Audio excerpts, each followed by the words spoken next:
গালে তিল থাকলে সে দরিদ্র হয়। যাদের কপালে ডান দিকে তিল থাকে তারা সৌভাগ্যবান হয়ে থাকে। নাকের বাম দিকে তিল থাকলে হয় হতভাগ্য, নাকের ডান দিকে তিল থাকলে হয় জাতক সৌভাগ্যবান। ঘূর্ণিঝড়ের মতো একটা পেঁচালো একটা জিনিস থাকে না, মানে গোল হয়ে, দুইটা থাকলে তোর নাকি দুইটা বিয়ে হবে। নিতম্ব দেশে তিল থাকলে কি হয়? হুমায়রা জান্নাত লিখেছেন যে মোহতারাম, কপালে ও বুকে একসাথে তিল থাকলে কি হয় এবং বাম চোখ লাফালে অকল্যাণ কোনো কিছু হয়, এটার কোনো ভিত্তি আছে কিনা? আচ্ছা, এই প্রশ্নটা ইদানিং আমার কাছে অনেকেই করে। অনেকদিন পরে আজকে আলোচনা করছি, অনেক আগে একটা আলোচনা করেছিলাম এটা নিয়ে, হয়তো আপনারা অনেকে শুনেছিলেন। এই তিল নিয়ে ভাগ্যকে জড়িয়ে ফেলা, এটা মূলত কিছু জ্যোতিষীর কাছ থেকে বাংলাদেশে এসেছে, কোনো হুজুরের কাছ থেকে না। কিছু জ্যোতিষী বাবা আছে, রাশি গবেষক, এরা রাশি নিয়ে গবেষণা করতে করতে এমন ভাবে অনেক বিষয় প্রকাশ করে, মনে হয় যে তকদির নিয়ন্ত্রণ করে রাশি। নাউজুবিল্লাহ।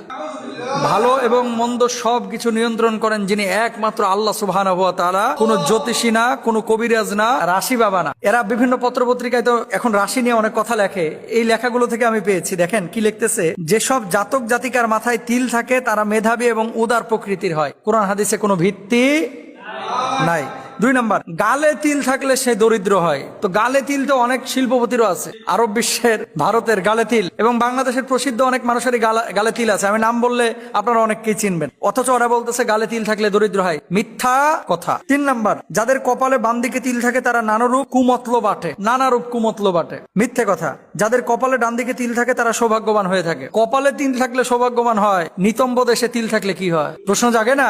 আমি যখন মাদ্রাসায় পড়ি, একটা ছেলে নতুন ভর্তি হয়েছিল, তো আমার 2 পায়ে আবার তিল আছে, এদিকেও আছে এদিকেও আছে, আবার 2 উরুর উপরে তিল আছে। উরুরটা তো আর দেখা যায় না, এটা তো আমি দেখি, কারণ ইন্টারনাল জিনিস। কিন্তু পায়ের পাতায় 2টা তিল আছে। দোস্ত, তুই তো বিদেশ যাবি, পায়ের পাতায় তিল থাকলে তোর বিদেশ যাওয়া হবে। তো পায়ের পাতায় তিল থাকলে বিদেশ, মিথ্যে কথা। এই সমস্ত জিনিস কোনো ভিত্তি নাই। মাথার উপরে তিল থাকলে, ওই যে দেখবেন অনেকের ওই যে কি করে, মাথার এই কোনায় যেখান থেকে চুলের উৎপত্তি হয়েছে এখানে একটা বাঁক নেয়, এটা আমাদের দেশে বলে, মানে আমাদের গ্রামে বলে টিক্কা। টিক্কা, এই যে এখানে ঘূর্ণিঝড়ের মতো একটা পেঁচালো একটা জিনিস থাকে না, মানে গোল হয়ে, দুইটা থাকলে তোর নাকি দুইটা বিয়ে হবে, এরকম কথা অনেকে বলে থাকে। মিথ্যা কথা, কোনো ভিত্তি নেই। ঠোঁটের উপরে তিল থাকলে জাতক হয় কর্তব্যপরায়ণ। ঠোঁটের নিচে তিল থাকলে সে হয় ভোগী এবং বিলাসী।